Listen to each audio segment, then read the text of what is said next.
Isang mapagpalang araw po sa ating lahat. Ako si Godfrey Quizon and this is my devotion for today, April 25. And ang topic po natin for today is bakit mahirap pagmahal. So yung main concept po na tackle po natin ngayon is free will. So ano po ba yung free will and paano po natin siya i-connect sa kung bakit nga po ba mahirap po magmahal.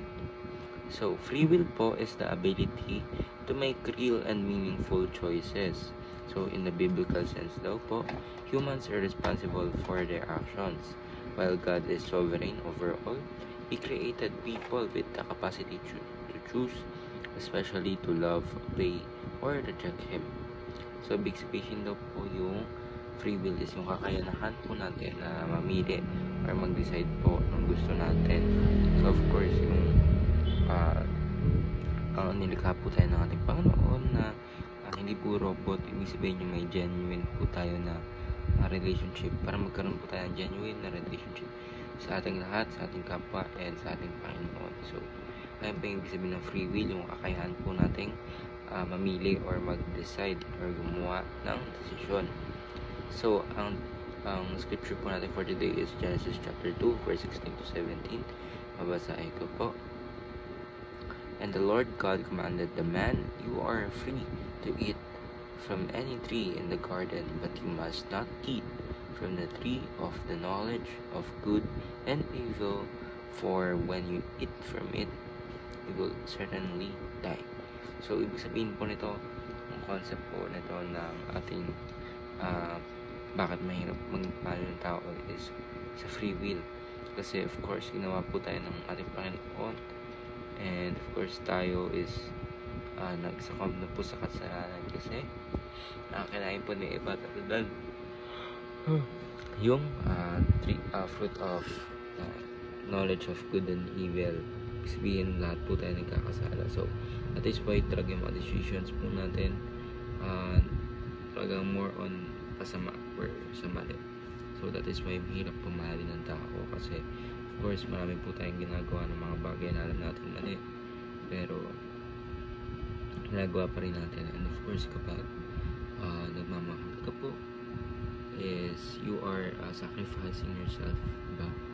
Kasi of course, kailangan mong magbigay ng pagmamahal. So, hindi man po ibig sabihin na hindi ka mamahalin pabalik is hindi mo na mamahalin. Of course, yung turo po ng ating Panginoon Kristo is for us to love one another as He have loved us. Diba tayo mga Christians? So, that is why kailangan po natin sundin yung turo po ng ating Panginoon na kahit mahirap po magmahal ng taong na kung ano nagagawa sa atin, mamahalin pa rin po natin sila.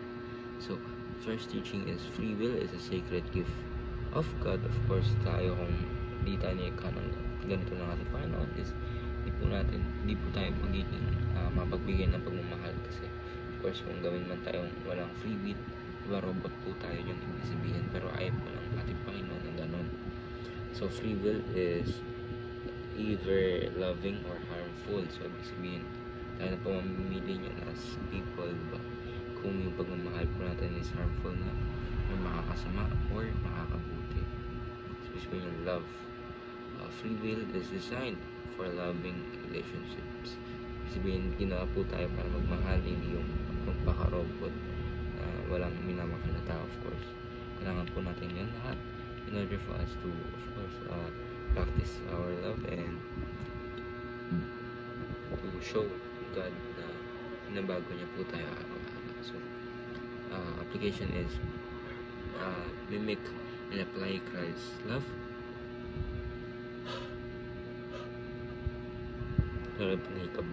Make biblically guided decisions and mend brokenness by choosing the path of love. So, ayun na po, kasi Godfrey Quizon. And this is my devotion for today, April 26. And sana po marami kayong tutunan and po ay